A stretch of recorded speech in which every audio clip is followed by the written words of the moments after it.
What's going on, guys? Welcome back to another video. Some of you may know we're trying to get this Skyline ready for a big road trip.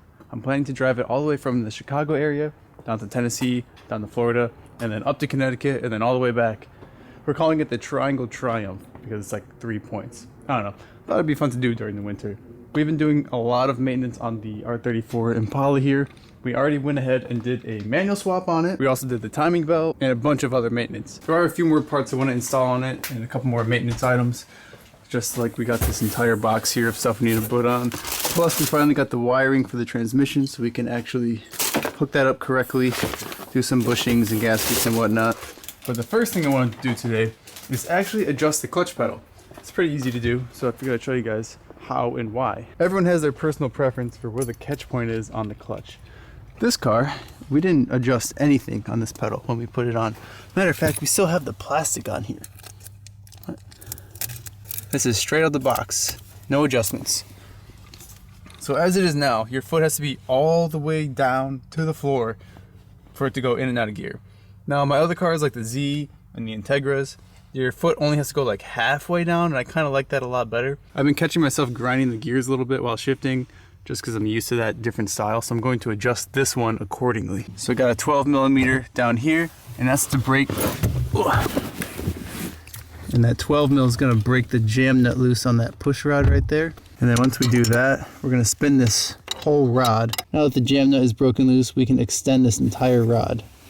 I'm going to do a little bit at a time just to make sure it's to my liking. It may be difficult to tell like this, but there's a lot of dead play at the start. Like this is all free, not engaging at all. I kind of like it to be firm right away. And then the next thing we need to do is right next door here, and that's the brake pedal. I still didn't cut it, so I wanted to try and make an outline to see where I can cut this one so I can fit the stock manual rubber grommet onto this auto pedal. So I actually have the OEM manual pedal right here. If you guys missed it, I tried to actually install this onto the car, but I think you have to pull a dash bar out to free it up. It was just too tight for me to pull it. So I think I'm just gonna try and make a little outline that I can trace onto the auto pedal and transfer this rubber grommet over. It needs a wash, but even still, it looks great. 1mm at a time. Clutch pedal has been adjusted. I don't know if it's where I like it yet, so let's test it out. Pushing the clutch. Oh, it already feels different. So now it's in gear and my foot is down. I'm just trying to see where the catch point is now. So I'm slowly letting up. All right, so I got like maybe 1.5 inches of travel, which is significantly more. Before it was only like half an inch maybe, because it was instant engagement. I don't really like it like that. I'm gonna go around the block. Before I tighten the jam nut, just want to make sure it's exactly where I want it. Oh man, it's so much better. It's crazy what a couple spins does. Wow, the sky is so cool right now. Damn. I know it's a bit early to be taking it to the spot. Usually I do it at the end of the videos, but holy moly, the sunset's good.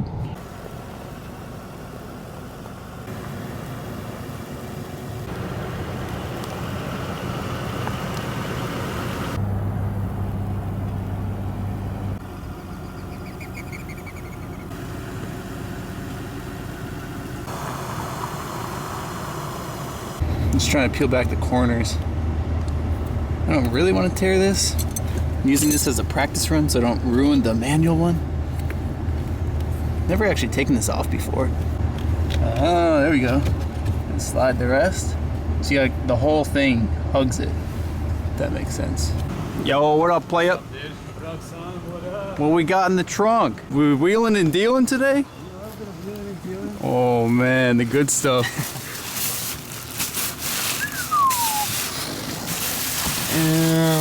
Man, you guys are crazy. Delivery? Oh, wait. Oh, I like the silver. Yeah. Silver's The good. silver ones are so cool. I told myself, like, if I was to redo them, Yeah. do them silver. Yeah, they're Hell so yeah. cool. What up, son? How are you, man? What's up, brother? Nice to meet you, bro. What's up, man? Are half of them white, half of them silver? Yeah, two more silver, two more white.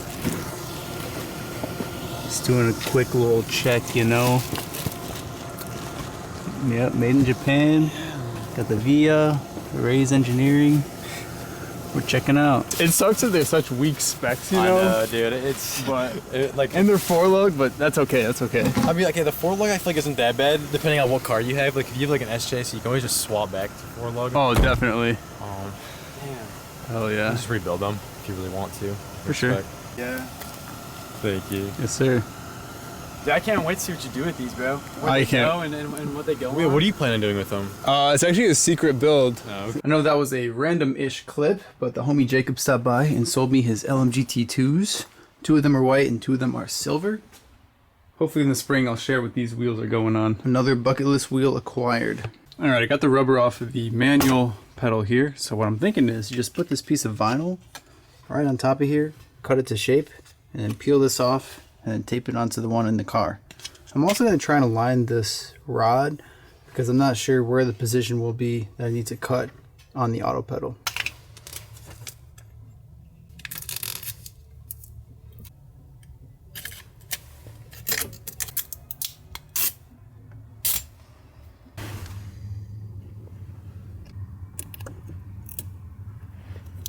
All right. Wow, that's quite a bit that needs to be shaved off. Mm-hmm.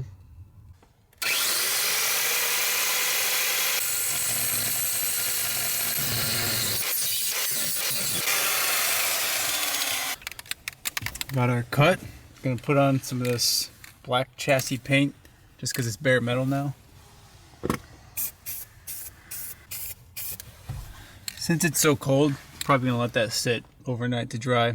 Then we'll try and put that pad on. I'm realizing not everyone will have this manual brake pedal to go off of to make a sticker sheet to cut out. So I went ahead and made a rough mock-up on what the dimensions are. I'm not a machinist by any means, so they're probably not perfect or exact, but I just took some general, measurements here and there. So if you're in this situation, here is something you can at least go off of. Obviously it's not perfect because these edges are curved and that's gonna be really hard to mimic without, getting too precise. But all right, let's see if this thing actually fits the car now. You'd never know. Looks factory.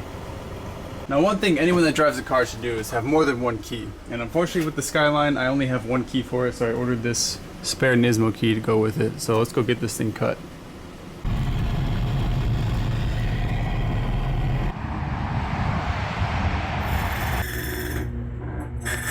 I have no problem cutting keys. This gentleman cut my key, no problem. It works in the door, but I went to try it in the ignition and it didn't turn. And I tried my stock key, and the stock key doesn't turn. What the heck? I'm so confused. I know this has something to do with the interlock, because when I move this, the key actually moves a little bit. I don't know, I gotta sit here and figure this out. You guys are absolutely not gonna believe what it was. I could not get the key to turn. I even asked Larry the locksmith for help and he couldn't figure it out either. This is what I think happened. So we test fitted this key into the cylinder first, uncut, so it was straight. The way the lock cylinder works is there's little grooves that obviously sit into these little holes, and that's what allows the key to spin. I think that when we push the key in with it uncut, it spread up all of those pieces that were never up that high before, and maybe it got jammed. So we were trying different keys, moving the steering wheel like crazy. We undid all this crap. Everything's undone. I even took off the auto shift thing, so we don't have to worry about that anymore. After messing with this for honestly probably an hour, all we did was grab a small hammer and just lightly tap the cylinder. And the key turned, no problem. Absolutely insane. We were getting ready to look at how to drill out the holes to take off the cylinder. Luckily we didn't have to do that. I hope this saves someone else if you're ever in this predicament. I've never run into something like this, and Larry the locksmith in his 40 plus years of service has never run into something like this, so you never know. Well, I guess while we're here, let's make sure the Nismo key works. I already dropped this thing on the ground too. All right, we're all put back together. We're back at the house. Let's get under the car and figure out the transmission wiring harness. While I'm under there, I'm also going to inspect the differential bushings and maybe even the subframe bushings. On our test drive after the manual swap, I noticed a crazy vibration happening around 80 kilometers and up. I think that's like 60 miles per hour or so. A lot of people were saying it could be the diff bushing, so we'll test it with a pry bar and see if it moves around.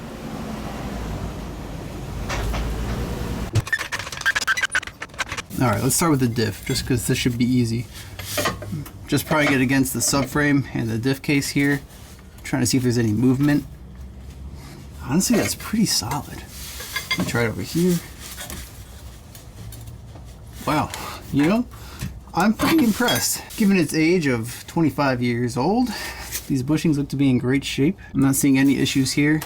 Maybe later we'll get it up to speed while it's in the air and see if we find anything obvious that's shaking around. Next we can start looking at the transmission harness. We briefly went over this in a recent video. All I really did was put a jumper harness to make sure it started up. I just jumped the neutral safety switch here. And then I also temporarily jumped some pins for the speed sensor. But now we have the correct sensor connector, so we can actually hook this up correctly.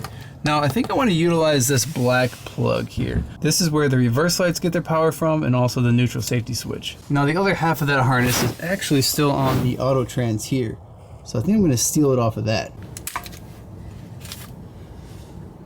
I guess I got confused because this is not the right connector. It actually goes to this one, which we're not going to be utilizing. So we are going to have to cut this one off. I'm going to just take out these T-pins. I'll explain all the wire colors and positions. So first we have the red wire. This is the power wire to the reverse lights. I'll show you what connector that is on the trans. And then we have a gray wire on this opposite corner. And then we have a black wire with a pink stripe right next to it. These two are for the neutral safety switch. I'm just gonna cut these and connect them together. And then you'll also have to add the ground wire for the reverse lights. So before I solder everything together and connect it permanently, I'm going to snip it and jump everything just to verify it works. We've already verified these speed sensor wires work, so I'm going to just solder these together with a new connector. As for the wire colors here, looks like we have an orange wire and a white wire. The connector broke off when we pulled the transmission, so I don't have a good example of what the connector looked like. But it was on its own harness, and it had its own little bracket too. I love this wire stripper. As for the sensors on the transmission, the rearmost sensor is the neutral safety switch, which I don't think we'll be utilizing. The second one in the middle, that's the reverse. And then the one all the way in the front, that's the speed sensor. This is what the reverse switch connector looks like. I'm not too sure if the polarity actually matters with this one, but we can always assume that black is for ground. So I'm going to hook up the green one to that red wire. I'm just going to twist them for now because we're just testing. I know it's sketchy and it's ugly. Wires have been connected. Let's test it out. Oh, I forgot to plug in the sensor. That would help. All right. Our wires are not touching, so we're good. Neutral check. See if it starts. Okay, now let's put it in reverse. We don't want this thing running because we have the car on wheels right now. So all you gotta do is put the ignition on and then put it into reverse. Ooh, that's a good sign. We hear the backup sound. And we have an R on the dash. See if the lights work. Woohoo! Perfect. I'm going to connect all these wires officially, use some heat shrink to clean it up nicely, and then mount it away from the ground. There's also nice little cable ties on top of the transmission from the factory, so we'll make it look nice. Got the harness all cleaned up. I'm going to tuck it up here, and this is one of those tabs I was talking about that'll hold the wires. Now it's all safely secured. Trans harness is fully converted. While I'm under here, there's something different I'd like to do. I've been mentioning in the recent videos that I'm planning to do a road trip in February, and with it being in February, that means the roads will probably have salt on them, and we all know salt is what rusts out cars, and I want to avoid that by all possibilities, especially with this thing because it's so clean. So I'm going to take some precaution here. I'm going to use this cavity coater. It's got like 4,000 hours of salt spray, creeps into wells, blah blah blah. This stuff looks super legit, and I'm going to be spraying it inside all the frame rails, all the seams, anywhere that I think rust could form. I'm going to spray it. I see people put this on their daily drivers through the winter here. I've only heard good things about this. I mean, it doesn't hurt to prevent it, you know what I mean? Rust is the worst possible thing you can do to a car. Other than crashing it, of course. Although, I don't know. Because if that 240 was rusty, I don't know if it would have saved it. Therefore, I think rust is the worst possible thing for a car. I'm going to spray this in every hole I... Oh! See? Whoa. Luckily the undercoating is pretty decent on the Skyline. It at least covers most of the seams on the rails. I don't think the S chassis has any there. I'm just getting all up in there. Any seam I see, just filling it up. Check out this area. This is in between the fuel tank and the rear floorboards here. I'm gonna zoom in. Look at the seam sealer they applied, and then where they completely missed or just didn't want to put it. This is all hollow. So imagine salty water seeping through the seam, going all the way down and sitting in here. And this section is double layered, so you know there's already moisture as it is. That's just inviting moisture and rust to happen. So watching it spray it in here. Oh, that filled up pretty good. Oh, and I'm seeing it drip down the bottom. That's what I like to see. This might be overkill, I don't know, but you know, for me, when I build a car, I want it to last forever. I've never actually done this to any of my cars before. I might start doing it. Not that I want to drive them through the winter per se, but rust prevention. Can't have enough of that. Because cars even rust without driving through the salt. That's just nature. Metal's not designed to last forever, unfortunately. We got the underside successfully coated. You can see all the drips coming out of the bottom here. I'm not even exactly sure what towns we're going to yet, but when I do figure it out, I'll be sure to upload it to my Instagram if you guys want to check it out. But alright, we got the car's back end in the air. Let's rev this thing up and see if we can find where that vibration's coming from. This always sketches me out, having cars in the air, mostly because of the Ferris Bueller movie. And if you haven't seen it, basically they have the car in the air trying to run the odometer backwards. The car falls off of whatever they had it lifted up on and drives out of a window down into a forest. Not a good time. I have a couple wood blocks in the front. This should be good, right?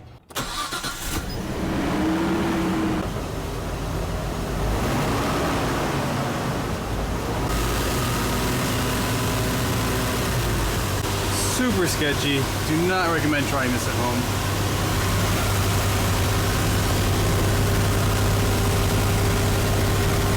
The drive shaft looks centered. I don't see it wobbling around. The axles look fine. The diff isn't shaking. I don't know, man. Not too sure. Everything checks out. It's really hard to tell. I definitely feel the vibration too. It's going to 80. I put a feeler gauge on the throttle body. That's what's keeping it open right now. I guess just for process of elimination, let's go find a diff. I'm pretty sure this diff looks like an S14 ABS diff. I'm not 100% sure. Can't really find too much info on it, but there's only one way to find out. So let's go find one. All right, I messaged a few friends. I'm waiting for a reply to see if they have a diff. In the meantime, let's install these rack bushings. I never like to install these with factories. I always like to upgrade them to something poly, something that'll last longer. These bushings are what hold the rack into the subframe, so if there's any play, you're gonna feel that. While I didn't notice any play, I can visually see it here. Every single one of my 90s Nissan has needed this bushing. I usually get the red energy ones, but these look decent. Super Pro, and they're blue. Switch it up a bit, let's try these out.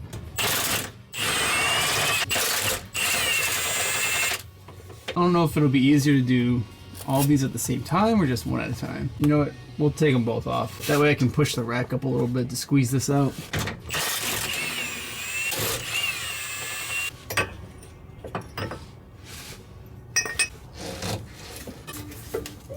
Whew!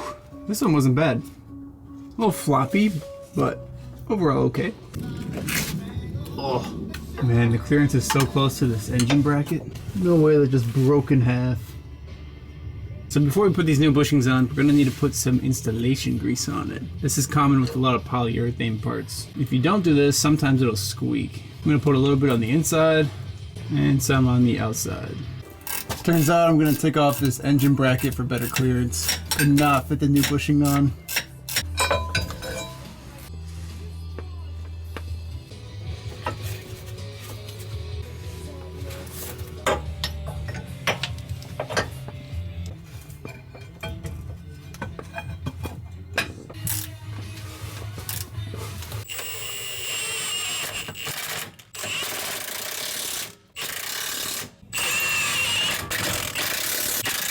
Oh, I'm glad that's done. This was a really tight fit in here. Mission accomplished.